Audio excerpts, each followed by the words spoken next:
which is a right that extends to all aspect of his or her care, including care for his screen should be provided during physical examination, and the body should not be exposed unnecessarily. A moral privacy, this is the right to take decisions on his or her own without the interference of others. Legal privacy, this is the right to check on his or her own case sheet and reports, and the right to choose the treatment methods. Uh, and violating privacy, the patient's privacy rights should never be.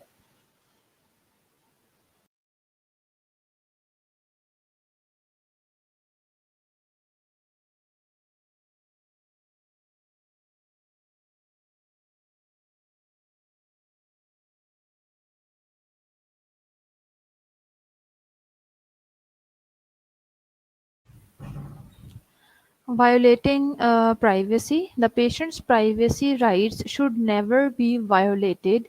Details of patient should not be overheard or discussed in front of others.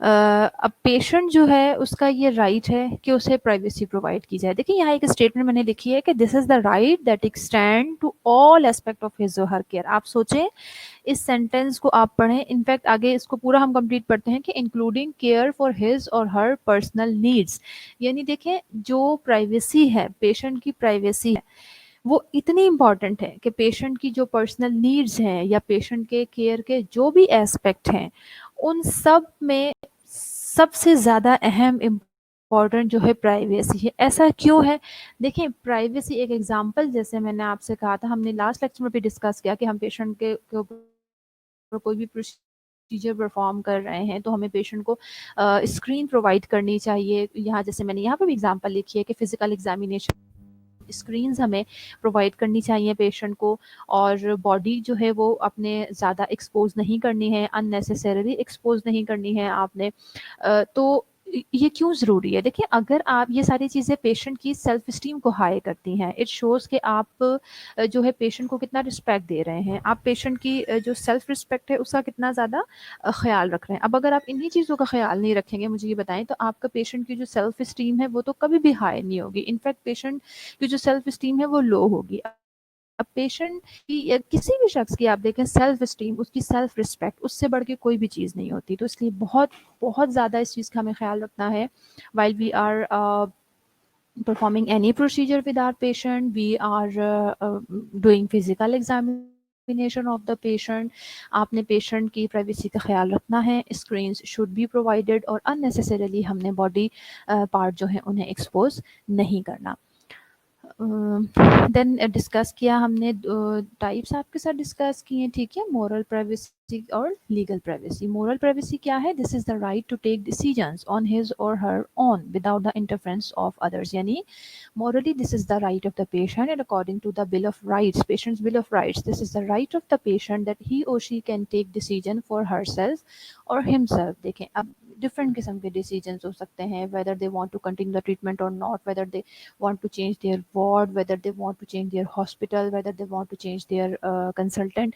ये सब patient के rights हैं और इसमें बिल्कुल भी interference नहीं होनी चाहिए। अगर आप इंटरफेरेंस किस सेंस में बेटा, देखिए, गाइड ज़रूर करें आप, you are a nurse, whether कोई भी हेल्थ केयर प्रोवाइडर हैं, फिजिशियन हैं, नर्सेज हैं, आप बिल्कुल पेशेंट को गाइड ज़रूर करें, बट उन्हें कभी भी आपने अपना डिसीजन उनके ऊपर इम्पोज नहीं करना। अगर आप उनके ऊपर अपना डिसीजन इम्पोज करेंगे, this is called basically interference। ठीक है बेटा, and this is not allowed because this is you are violating the patient's right। Then next is legal privacy। This is the right to check on his or her own case sheet and reports and the right to choose the treatment methods। ये legally patient का right है, legal privacy के under patient का right है कि जो उसकी अपनी केस शीट्स होती हैं, यानी जो हिस्ट्री शीट्स, डिफरेंट देखें उसके नाम यूज़ होते हैं डिफरेंट हॉस्पिटल्स में, डिफरेंट एरियाज़ में, जो केस शीट्स होती हैं, प्लस उसके साथ आपकी रिपोर्ट्स अटैच होती हैं, ठीक है, पेशेंट की क्या ट्रीटमेंट मेथड यूज़ होगा, वो सारी चीज़ें पेशेंट के नॉलेज में होनी चाहिए। पेशेंट हो गए, उनके कोई अटेंडेंट हो गए, जो भी लुक आफ्टर कर रहे हैं उन्हें या फिर रिस्पॉन्सिबल है उनके ट्रीटमेंट के लिए, उन्हें वो सारी चीज़ें उनके नॉलेज में होनी चाहिए। हमारे यहाँ क्या प्रैक्टिस होती है, बिल्कुल भी देखें पेशेंट अलाउ ही नहीं होता कि वो अपनी जो इवन फाइल को बिल्कुल हाथ लगाना अलाउ नहीं होता। सिस्टर्स जो नर्सेज होती हैं वो डांट देती हैं, फिजिशियंस मना कर देते हैं। तो basically we are violating the rights of the patient. Legally this is the right of the patient कि वो सारी चीज़ें उनका एक्सेस भी होना चाहिए, प्लस उसके लिए वो डिसीजन मेकिंग भी कर सकें। एंड थर्ड पॉइंट इज़ कि उनकी प्राइवेसी का भी ख्याल रखा जाए, यानी उनके जितने भी डॉक्यूमेंट्स हैं, उनकी रिपोर्ट्स हैं, लैब रिपोर्ट्स हैं, उनकी हिस्ट्री शीट के ऊपर उनकी सारी हिस्ट्रीज लिखी हुई हैं, वो सारी चीज़ें किसी और के साथ शेयर नहीं करनी है। और वायलेटिंग प्राइवेसी है, उसमें बेटा ये है कि पेशेंट की जो प्राइवेसी है ये it should not be violated. Patient की प्राइवेसी को वायलेट नहीं करना है। पेशेंट की जो डिटेल्स हैं they should not be overheard और discussed in front of other. क्यों बेटा फातिमा, आवाज़ क्यों नहीं आ रही? किसी को भी नहीं आ रही क्या आवाज़? जल्दी से बताइए फिर मैं कंटिन्यू करूं। जल्दी से बताइए बेटा, आवाज़ नहीं आ रही क्या?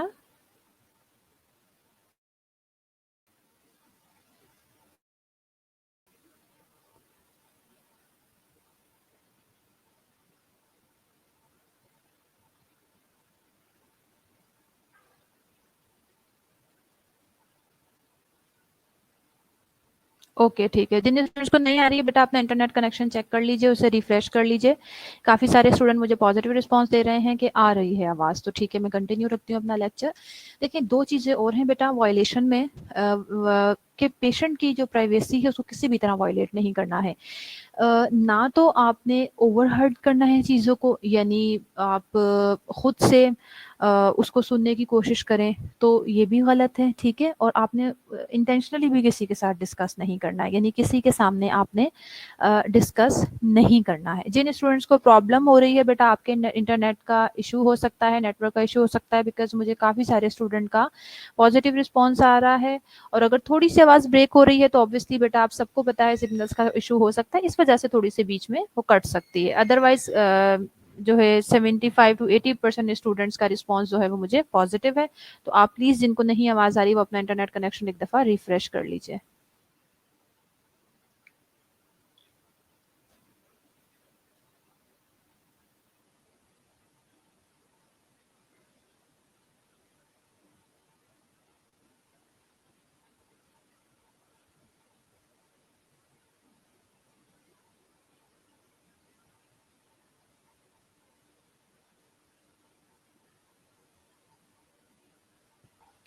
चलें जी, नेक्स्ट राइट देख लेते हैं हम। Right for choosing the treatment method.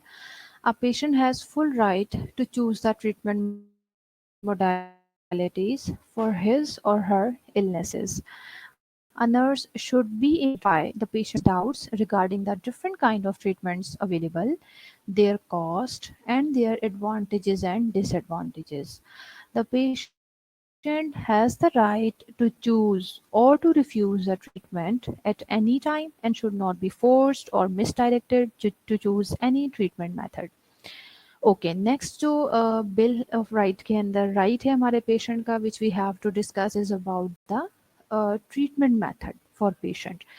Treatment method, patient के पास देखें ये कंप्लीट उसका राइट है कि वो सबसे पहले तो अपनी ट्रीटमेंट के लिए क्या मोडालिटीज़ यूज़ करेगा वो उसे सेलेक्ट करे। सबसे पहली चीज़ उसने क्या ट्रीटमेंट मोडालिटीज़ चूज़ करनी है। अब नर्स का यहाँ पे क्या रोल आता है, देखिए नर्स शुड बी एबल कि वो आपके पेशेंट के जितने भी डाउट्स हैं, जितनी भी क्वेरीज हैं regarding different kind of treatment available हमारे पास। देखें एग्जांपल मैंने यहाँ पे आपको एक पिक्टोरल एग्जांपल यहाँ पे दी है कि अगर एक पेशेंट है हमारे पास ब्रेस्ट कैंसर के साथ, वो पेशेंट है, आप सबको पता है ऑब्वियसली फाइनल डिसीजन जो होता है वो तो आपको पता है कि according to the patient's condition physician ही एक फाइनल डिसीजन लेते हैं। लेकिन this is the right of the patient कि वो अपनी ट्रीटमेंट मोडालिटीज़ को खुद चूज़ कर सके। अब वो किस तरह से चूज़ कर सकता है, बीइंग अ नर्स या being any health care provider. हमारा क्या रोल है, ब्रेस्ट कैंसर का पेशेंट को रेडिएशंस कब देनी है, पेशेंट को कीमोथेरेपी पे कब लेके आना है, पेशेंट को सिर्फ पैलिएटिव केयर के ऊपर कब लेके आना है। फिर वी होती हैं, this is the responsibility of the nurse of any health care provider कि जितनी भी हमारे पास अवेलेबल ऑल्टरनेटिव चॉइसेस मौजूद होती हैं रिगार्डिंग ट्रीटमेंट, सबसे पहले तो आप अपने पेशेंट को उससे रिलेटेड उसकी जितने भी क्वेरीज हैं, जितने भी आप वो क्लियर कीजिए। उसके बाद देखें ये बात भी हमने लास्ट लेक्चर में बार बार डिस्कस की थी, मैं बार बार इस चीज़ पे फोकस करती हूँ, इम्पोज करती हूँ आप लोगों के ऊपर कि जो कॉस्ट होता है इस चीज़ का, specially in which society we are living, इस चीज़ का हमें हमेशा ख्याल रखना है बेटा। वेदर हमारे पास पेशेंट एडमिट होने के लिए आ रहा है, जिस तरह से मैंने आपको बताया था ओपीडी में हमारे पास पेशेंट आ रहा है, आप उसको क्लियरली उसी टाइम में सारी चीज़ें एक्सप्लेन करें। मे बी वो अफोर्ड ना कर सकता हो, then we have second choice, हम उसे किसी गवर्नमेंट हॉस्पिटल के बारे में जो है बता सकते हैं, या फिर हमारे पास आपको पता है डिफरेंट वेलफेयर्स की बेस हॉस्पिटल्स होते हैं, प्लस हॉस्पिटल के अंदर वेलफेयर की फैसिलिटीज़ मौजूद होती हैं। तो इसलिए इसी तरह से ट्रीटमेंट हमारे पास जो जो अवेलेबल है उन सब के जो कॉस्ट हो सकता है, एक एस्टिमेटेड कॉस्ट आपने अपने पेशेंट को क्लियरली बताना है, प्लस जो भी ट्रीटमेंट मोडालिटीज़ हैं उसके एडवांटेजेस उस पेशेंट के लिए क्या हो सकते हैं और डिसएडवांटेजेस या उसके साथ अटैच या फिर कोई भी हार्मफुल कॉन्सिक्वेंसेस उस पेशेंट को क्या आ सकते हैं, वो तमाम चीज़ें आपने अपने पेशेंट को क्लियरली बतानी है, तमाम डाउट्स उसके क्लियर करने हैं। एंड आफ्टर दैट जब आपने उसको सारी ऑप्शंस बता दिए, ऑप्शंस के तमाम प्रॉज एंड कॉन्स बता दिए, कॉस्ट बता दिए, now it's up to the patient